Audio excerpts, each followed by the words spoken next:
उपासक अपने गुरु प्रदत्त इष्ट मंत्र, इष्ट नाम, इष्ट रूप, इष्ट धाम, इष्ट प्रेमी, इतना ही मन दौड़ाने का स्थान है हमारा। इसके अलावा अन्य सब निषेध है। जहां हमारा मन परम सुख में डूबेगा वो यही स्थान है। गुरु प्रदत्त इसलिए कि उपासना सिद्ध तभी होती है जो सांगोपांग होती है। सांगोपांग कहते हैं गुरु प्रदत्त नाम, गुरु प्रदत्त मंत्र, गुरु प्रदत्त कंत अर्थात इष्ट और गुरु प्रदत्त ग्रंथ अर्थात आचार्य वाणी। जाकी यह सांगोपांग उपासना हुए, वाको यह रस सिद्ध होए, वही इस रस का रसास्वादन कर सकता है। तो अहोभाग्य है उपासक को जिसको गुरु प्रदत्त उपासना प्राप्त हुई है। ये बहुत बड़ी निधि है। अगर उपासक उपास्य देव का भरोसा हृदय में रख ले, फिर सारी जिम्मेवारी आराध्य देव उसकी ले लेते। योगक्षेमम वहाम्यहम्, निश्चिंत हो जाता है उपासक। न लोक की चिंता, न परलोक की चिंता। बड़े से बड़े भय के अवसर पर भी हृदय में एक अद्भुत शीतलता, एक अद्भुत आनंद की उपस्थिति रहती है, क्योंकि आराध्य देव उसके हृदय में प्रकाशित हो गए हैं। जब तक कोई अन्य भरोसा, अन्य आश्रय है, तब तक उपास्य देव त्रिगुण माया का पर्दा लगाकर हृदय में ही छुपा छुपी का खेल खेलते रहते हैं। श्रीपाद प्रबोधानंद जी महाराज कह रहे हैं, क्यों अन्य का आश्रय ले रहे हो? अन्य में आपका शरीर भी है, आपका अंतःकरण भी है, आपका स्वभाव भी है, और आपका शारीरिक संबंध भी है, आपका इंद्रियों से भोगों का संबंध भी है। ये सब अन्य के अंतर्गत आता है। अनन्य में एक ही बात केवल होती है, आराध्य देव बस, कुछ और नहीं। मेरे तो गिरधर गोपाल दूसरो न कोई, ये केवल अनन्यता का स्वरूप है। श्रीपाद बहुत करुणा करके कई श्लोकों में इस शब्द का प्रयोग किया है। कह रहे मरिष्यसि कदा सखे त्वमिति किं विजानासि किं शिशोः श्रुत तरुणस्य वा न खलु मृत्युराकस्मिकः तदद्य निरवद्य धीर वपुरिन्द्रियासक्ति को न किंचन विचार द्रुतमुपैः वृंदावनम।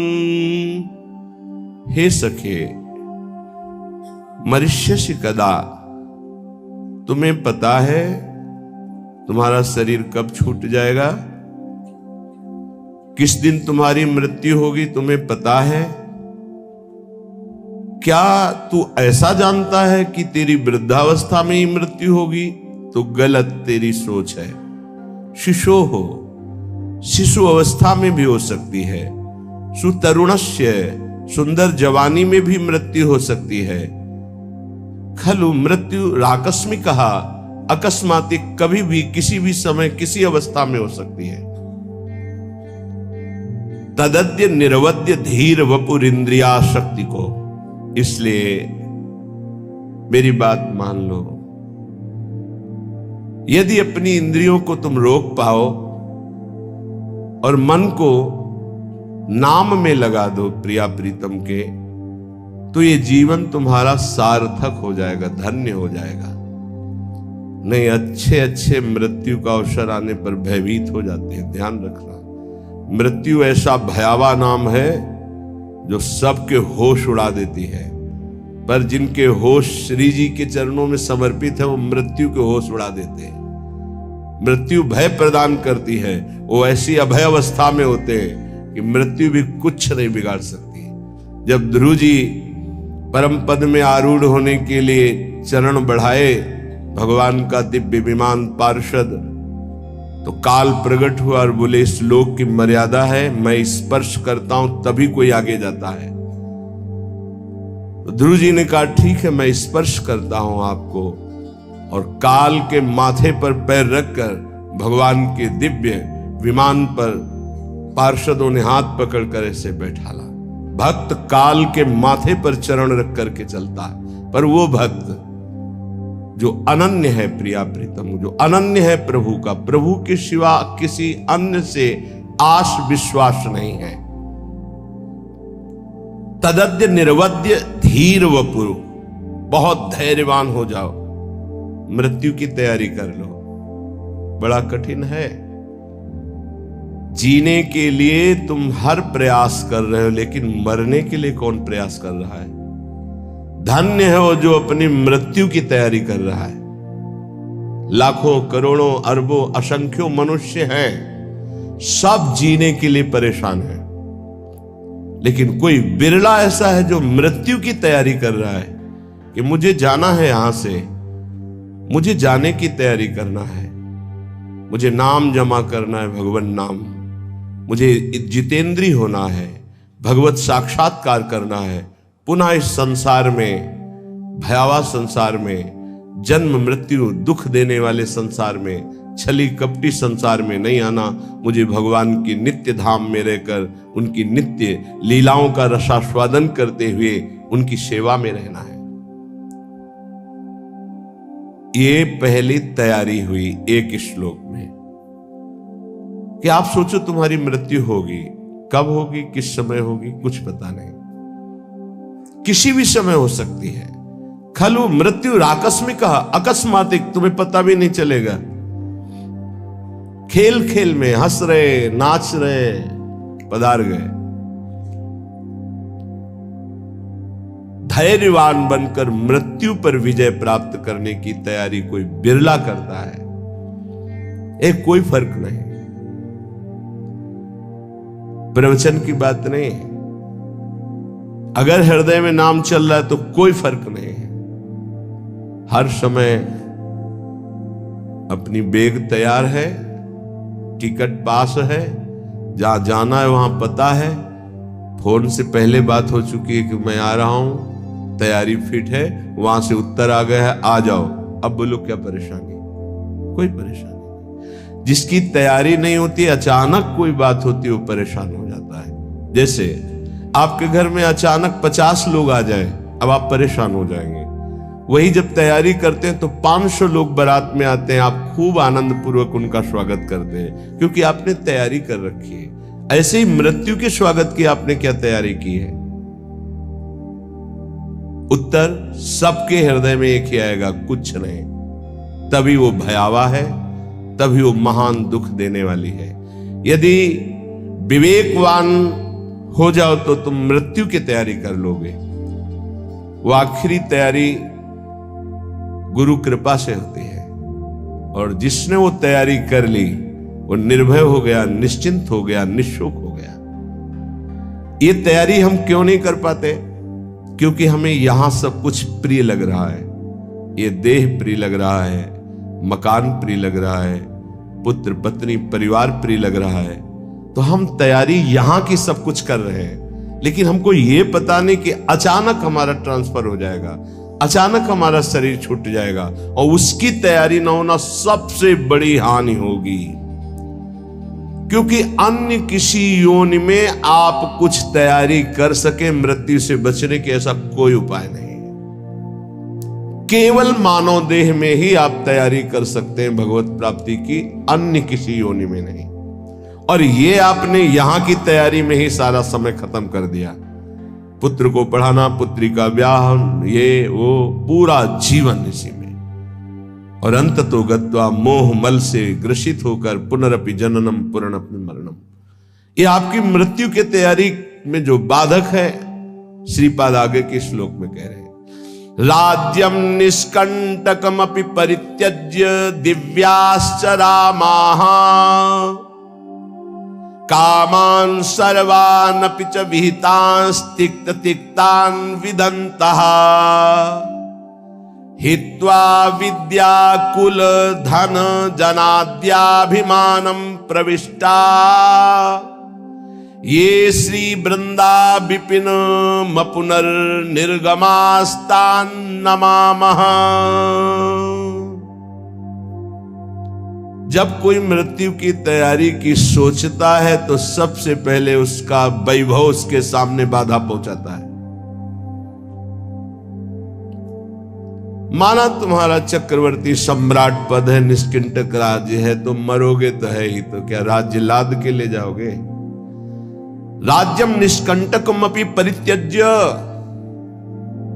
बरबस राज सुतहि नृप दीन्हा हरिहित आप गवन बन कीन्हा। ये तैयारी है। जबरदस्ती छोड़ा जाता है भोगों को, प्यार से नहीं छोड़ा जाता है। ये जो परिवार से लिपट लिपट कर रोना, मोह ममता राग, और फिर कि हम जा रहे हैं अमुक जगह तपस्या भजन, खिलवाड़ की बात करते हो, विनोद की बात करते हो।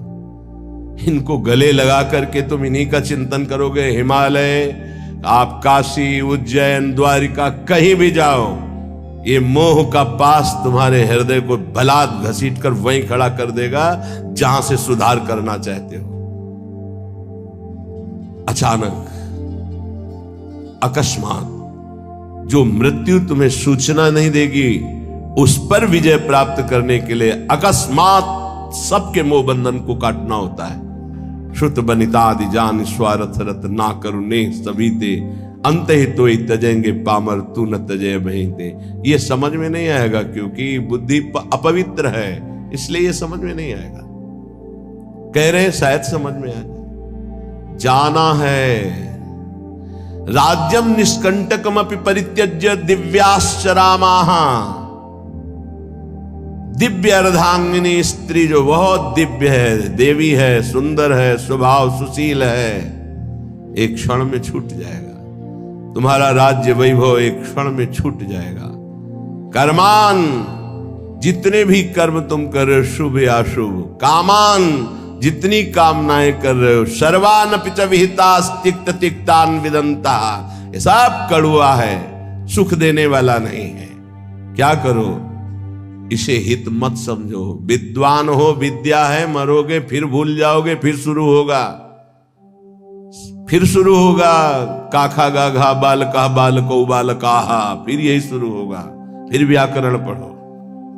एक विद्या है भगवत विद्या, जो किसी भी जन्म में विस्मरण नहीं होती। जैसे भरत जी भजन किए, हिरण बने, तो हिरण में भी भजन किए और ब्रह्मबोध संपन्न जड़ भरत महापुरुष के रूप में प्रकट हुए। तो विद्या कुल धन जनाद्याभिमानम प्रविष्टा, यही तुम्हें मृत्यु की तैयारी नहीं होने दे रहे। तुम्हारा वैभव, तुम्हारा सम्मान, तुम्हारी पत्नी, तुम्हारा पुत्र, तुम्हारी विद्या, तुम्हारा कुल, तुम्हारा धन, तुम्हारा परिवार, मित्र आदि, इनमें जो अपनापन हो चुका, अभिमान, अहमता, ममता, यही भगवत प्राप्ति में सबसे बड़ी बाधा बन रही है। क्या करें? बोले धन्य भाग है उनका जिन्होंने इन सब से राग त्याग कर प्रिया प्रीतम के चरणों में अनुराग प्राप्ति के लिए कमर कस के ये श्री वृंदा विपिन मपुनर निर्गमास्तान नमामः। अब मैं अपने जीवन को वृंदावन में समर्पित करता हूं मृत्यु के लिए। पुनः इस श्रीधाम से कभी वापस शरीर नहीं जाएगा। तो बोले नमामः, मैं उसे नमस्कार करता हूं कि उसने मृत्यु पर विजय प्राप्त कर ली, मृत्यु की तैयारी कर ली है। निष्कंटक राज्य जैसा वैभव हो, दिव्याश्चरामा, दिव्य अर्धांगिनी, सब काम, सब कर्म, सब ये सब मायाकृत। अगर समझ में आ जाए कि मृत्यु की तैयारी अब करनी है, शरीर हमारा अब किसी काम का नहीं रह गया, सारे कर्तव्य संसार के बने ही रहेंगे, कभी पूर्ण नहीं होते। आज तक कोई ऐसा हमें नहीं मिला कि हमारा सारा कार्य पूर्ण हो गया, अब मैं सब कुछ त्याग कर भजन करता हूं, कभी ऐसा नहीं मिला। जब उसको भजन की बात आएगी तो लड़ना पड़ेगा, आसक्ति राग छोड़ना पड़ेगा। श्रीपाद कह रहे हैं कि विद्या का, कुल का, धन का, जन का, पत्नी का, राज्य का, वैभव का, जीने का, यही माया के द्वारा प्रकट किया हुआ ऐसा राग है जिससे जीव अपने मानव देह को इनमें व्यर्थ करके भगवत प्राप्ति की तैयारी नहीं कर पाता। क्या करे? बोले राधा कृष्णौ परम रणिनौ कुर्वतः सर्वतः श्री विष्णोर्धाम्ना स्फुरद्दति महानंद वृंदावन स्थान। भगवान विष्णु के परम धाम है क्षीर सागर, वैकुंठ धाम और भी बहुत से भगवान के निज धाम हैं। इन सब में महामहिम, जहां अधिक प्रेम रस की स्फूर्ति होती है, बड़ा रसमय स्वरूप। विष्णु का तात्पर्य होता है व्यापक तत्व। विष्णु किसी एक का नाम नहीं है। विष्णु का तात्पर्य होता है व्यापक तत्व। जो उस तत्व स्वरूप भगवान है, उनके बड़े धाम है। उन्हीं का कैलाश है, वही शिव रूप में है, वही ब्रह्म धाम में है, वही क्षीर सागर में है, वही वैकुंठ धाम में है। बोले उन्हीं परम तत्व का एक बड़ा रसमय धाम है जहां प्रेम की अत्यंत अधिकता है, उसका नाम वृंदावन धाम है। और वहां जो परम तत्व दो रूपों में खेल रहा है, रसो या परमानंद एक द्विधा सदा। जो रस परमानंद में तत्व है वो एक होते हुए द्विधा दो रूपों में खेल रहा है, श्यामा श्याम के रूप में। राधा कृष्णो परम मृणिनो कुर्वतः सर्वतः श्री विष्णुर्धाम्ना स्फुरद्दति महानंद वृंदावन स्थान। बड़ी महिमा की बात कह रहे हैं। यदि आपको श्रीधाम वृंदावन आने को मिल गया, श्रीधाम वृंदावन का परिचय मिल गया, अब तुम्हें यहां ऐसे रहना है। अगर रहने को मिल जाए आजीवन, तो कह रहे हैं जंतुन हंतुम विरचित कृति नप्युरूप प्रेम भाजऊ। चाहे वो मेरे को अंग अंग काट दे तो भी मैं नहीं जाऊंगा वृंदावन से। ये आखिरी मृत्यु पर विजय प्राप्त करने की बात है, क्योंकि साधना करके भगवत प्राप्ति करना बहुत कठिन है। तो आश्रय से भगवत प्राप्ति होती। धाम का आश्रय, धामी का आश्रय, नाम का आश्रय, लीला का आश्रय, सबसे ज्यादा सरल पड़ता है धाम का आश्रय। जो निरंतर नाम जप करने का फल है, वो निरंतर जो धाम वास कर रहे हैं उनको स्वाभाविक मिल रहा है। जो निरंतर रूप ध्यान का फल है वो धामवासी को मिल रहा है। जो निरंतर लीला चिंतन में डूबे हुए महापुरुषों की गति वही निरंतर धामवासी को प्राप्त होगी। बहुत दुर्लभ है श्री धाम वृंदावन का अखंडवास। कह रहे हैं कि जंतुन हंतुम, यहां के कोई जीव जंतु या यहाँ के कोई ब्रजवासी जन यदि वो हम पर प्रहार करते हैं तो हमें सह लेना चाहिए, पलट कर वार नहीं करना चाहिए। मृत्यु की तैयारी करने वाले की बात कह रहे हैं, यहां तो बड़ी बात कह रहे हैं। जंतुन हंतुम, मुझे मार ही क्यों न डाले, बड़ी बात कह रहे हैं श्रीपाद। ये तैयारी हो जाएगी, आपको प्रिया प्रीतम की प्राप्ति हो जाएगी। बहुत कठिन है ऐसा समर्पण होना। जंतुन हंतुम, कोई भी जीव जंतु। एक बार काली देह में जहां पूज्य श्री जगदीश बाबा रहते, वही श्रीधर बाबा विराजमान थे, जिनकी सेवा में जाते थे। उन्होंने बताया था कि एक वृद्ध संत 2:30 बजे रात्रि की परिक्रमा लगाते थे। तो सर्दी के समय 2:30 बजे रात्रि के बहुत ही बिरला कोई 1-2 परिक्रमा में, तो कुछ ऐसे भगवान की लीला से कुत्ते थे जो सर्दियों में अगर सूकर निकल पड़े तो घेर कर उसे मार देते थे, वो खाते थे। बाबा उधर से निकले तो उसी आवेश में वो कुत्ते बाबा के ऊपर टूट पड़े। अब एक छड़ी वयोवृद्ध संत गिरा के कितनी जगह उनको खाया। तब कोई परिक्रमार्थी कितने मिनट बाद निकला होगा, जब देखा हल्ला मचाया तो खून खच्चर से उनको उठा के कालीदेह के स्थान में आश्रम पे लाए।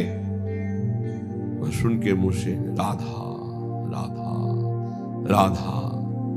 तो उस समय हरगुलाल सेठ जी थे, उन्होंने जब सुना तो आए, क्योंकि बड़े भजनानंदी संत थे। तो उन्होंने कहा कि मथुरा चलना पड़ेगा, इतना घाव ऐसा ऐसा, यहाँ तो डॉक्टरों की वैसी सुविधा नहीं है, मथुरा चलना होगा। नहीं, हम जीने के लिए वृंदावन नहीं आए, हम मरने के लिए आए हैं। और ये प्रियाजू ने हमें बुलाने की लीला की है, मुझे मथुरा नहीं जाना है। वो बहुत पीड़ा हो रही, तो वृंदावन की रज लाओ, हमारे शरीर पे लगाओ, जय मिनट हम जीवित हैं ते मिनट कीर्तन करो, बस यही जीवन का हमारे परम विश्राम, मुझे औषधि नहीं लेनी। अगर वृंदावन में औषधि हो रही तो हो रही, नहीं हो रही तो नहीं लेनी है मुझे। शरीर छूट जाए, मैं छोड़ने के लिए आया हूं। यह है तैयारी मृत्यु की। जंतून हंतुम विरचित कृति नप्युरूप प्रेम भाजौ। बहुत बड़ी तैयारी करनी पड़ती मृत्यु पर विजय प्राप्त करने के लिए। कोई मेरे ऊपर प्रहार करेगा तो मैं उसको सम्मान दृष्टि से देखूंगा। क्यों? क्योंकि ये शरीर ही तो बाधा था, शरीर को नष्ट कर देगा और मैं प्रियाजू से मिल जाऊंगा, तो मुझे सम्मान नहीं देना चाहिए उसको कि मेरा काम बना दिया, मेरी बाधा को हटा दिया, मेरी श्री जी से मिला दिया। ये कैसे कोई सोचेगा? ये कोई महाभागवत सोचेगा, साधारण व्यक्ति तो सोच ही नहीं सकता। कह रहे मैं दान और मान के द्वारा उसे पुष्ट कर दूंगा जो मेरे ऊपर प्रहार करेगा। ये केवल महात्माओं में स्थिति होती है, जो शुद्ध भगवान के प्रेमी जन होते हैं। मैं सच्ची कहता हूं, यदि ऐसे कोई वृंदावन वास करे तो श्री श्यामा श्याम उसके ऋणी हो जाते हैं। श्यामा श्याम उसके ऋणी हो जाते हैं और उसे अपना पूर्ण प्रेम भाजन बना देते हैं। दानैर मानैर रहा भजतो धन्य धन्यान नमामहा। मैं ऐसे उस महापुरुष को नमस्कार करता हूं जो यहां के जंतुओं के द्वारा, व्यक्तियों के द्वारा कष्ट पाने पर भी उनको सम्मान ही दिया, कभी उनका अपमान नहीं किया। तो श्यामा श्याम उनके ऋणी हो जाते हैं और वो श्यामा श्याम का प्रेम भाजन बन जाता है। श्रीपाद कह रहे हैं धन्य है धन्य है धन्य है, से महापुरुष को मैं नमस्कार करता हूं। 3 श्लोकों का वर्णन हुआ।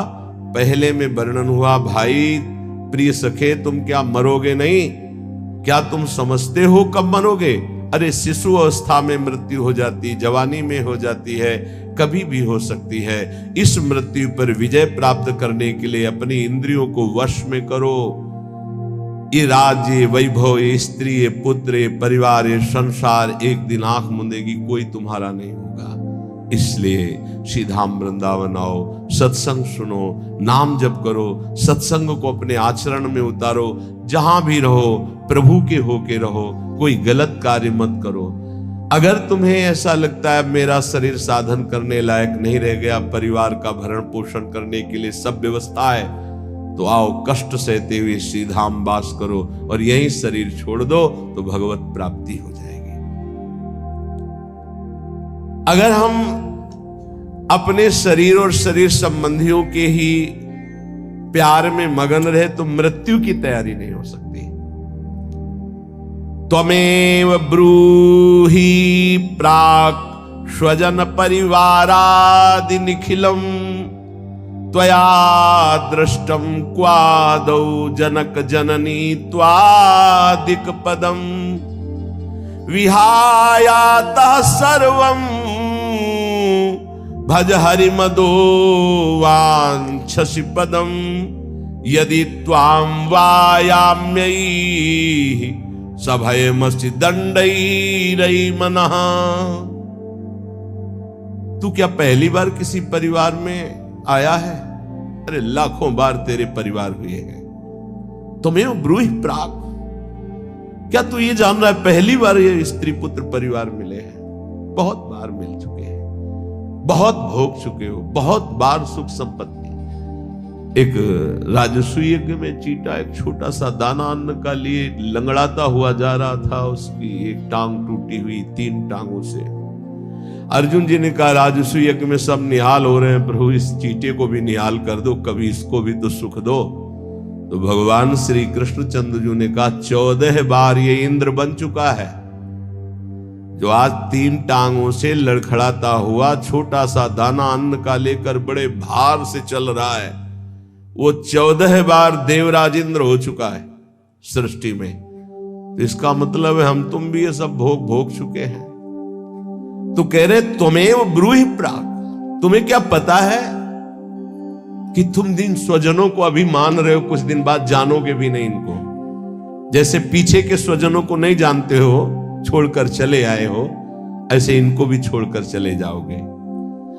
इनमें से कितने तुम्हारे साथ रहेंगे, कौन कौन तुम्हारे साथ रहेगा? कोई साथ नहीं रहेगा। जैसे यहां कहा जाता है ना कि भाई पति पत्नी का तो 7 जन्म का संबंध होता है, नहीं कहते नहीं, 7 जन्म का संबंध होता, 7 जन्म, अगले मिनट का संबंध का पता नहीं, 7 जन्म का संबंध। तो वहां से गारंटी लिखा के लाए 7 जन्म तक एक ही साथ रहेंगे, ऐसा नहीं है। प्रबल आसक्ति दोनों में हुई, मरते समय दोनों का चिंतन हुआ, तो अगला जन्म किस योनि में होगा उसका पता नहीं है, पर वो आसक्ति के कारण आसपास ही होंगे, पति पत्नी होंगे ऐसा बात नहीं।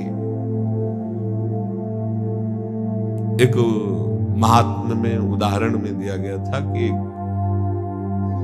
जिसके माता पिता के यहां भक्ति होती थी, तो बचपन से भक्ति के संस्कार उस लड़की के थे, उसका ऐसी जगह ब्याह हुआ जहां बिल्कुल भक्ति शून्य घर था। और वो अपनी आराधना में बैठी थी तो पति उसे बहुत विक्षेप देता,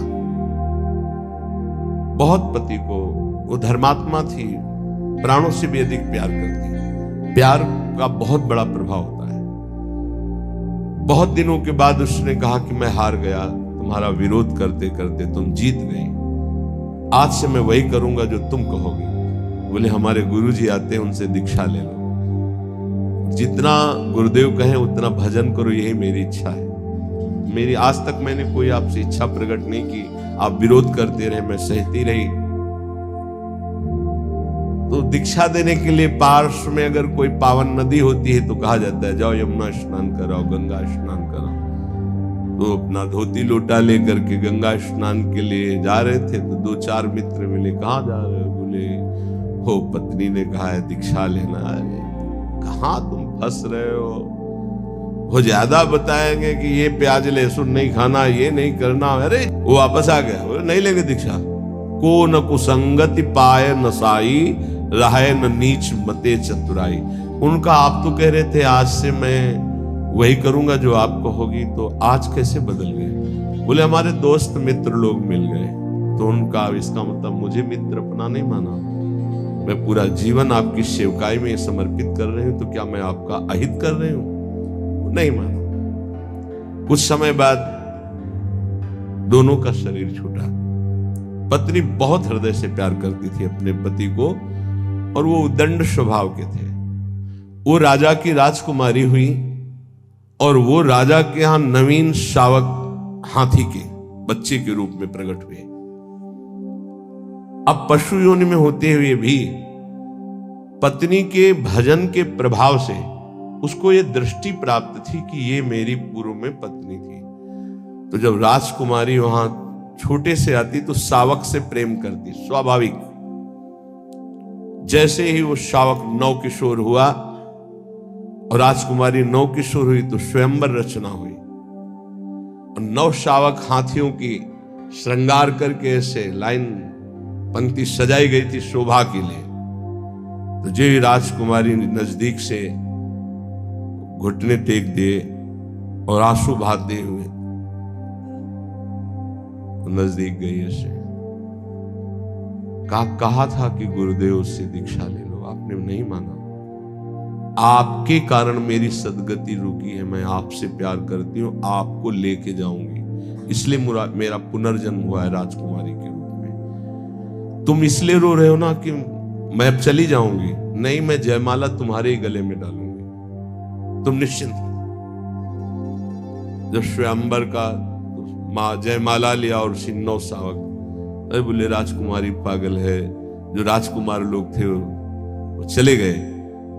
राजकुमारी ने फिर एकांत में जाकर अब भी हमारे पति हो, दीक्षा लोगे? तो कहा अब गुरु मैं बनूंगी आपकी, अब मैं उपदेश करती हूं। कान में नाम दिया, मंत्र दिया, उसके प्रभाव से उसका शरीर छूटा और वो भगवत प्राप्त हुई और वो भी भगवत प्राप्त हुई। अगर दोनों भगवत मार्ग के पथिक हो तो भगवान के समीप एक ही साथ जाकर के अपने स्वरूप में रह सकते हैं। ऐसा नहीं कि तुम्हारे कहने से हो जाएगा कि 7 जन्म तक हम, कोई किसी का नहीं, मिनट में सब अलग अलग। तुमेव ब्रूहि प्राक, ए भाई तुम क्या जानते हो कि तुम्हारे कितने परिवार छूट गए हैं, उनकी याद भी नहीं है। तो इस जन्म के परिवार की तुम क्या याद करोगे? जितने दिन हो केवल उतने दिन तुम्हारा मोह जाल तुम्हें जकड़े हुए हैं। देख तेरे सामने तेरे बूढ़े जन गए ना, तेरे को भी ऐसे ही जाना होगा। वो नहीं रहे तो तू कैसे रह सकता है? विचार कर, विचार कर। त्वया दृष्टम क्वादौ जनक जननी त्वादिक पदम, तो विहाय आता सर्वम भज हरिमदो वांछसि पदम। इसलिए मेरी बात मान जा, समस्त रागों का त्याग करके हरि चरणारविंद का भजन कर ले तो परम पद की प्राप्ति हो जाएगी। नरदेह मिदम बहु साधनाकम यदवाप्यो सनिद्र दम्बकः पशुदेह गेह वन स्थितिकम प्रतिपद्य करिष्यस किम भजनम।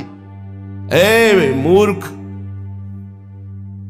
तो इस मनुष्य शरीर को प्राप्त करके चाहे जितना धन कमा ले, चाहे जितना भोग भोग ले, यहां से खाली हाथ जाएगा। तेरे नेत्र बस रूप देखने में, इंद्रियां भोगों में, शरीर नाना प्रकार की वासनाओं में लगाए हुए हो, क्या तेरे हाथ लगेगा? नरदेह मिदम बहु साधनाकम, अरे बहुत प्रकार की साधना करके इसको पावन करके भगवत प्राप्ति कर ले, इसलिए मानव देह मिली हुई है।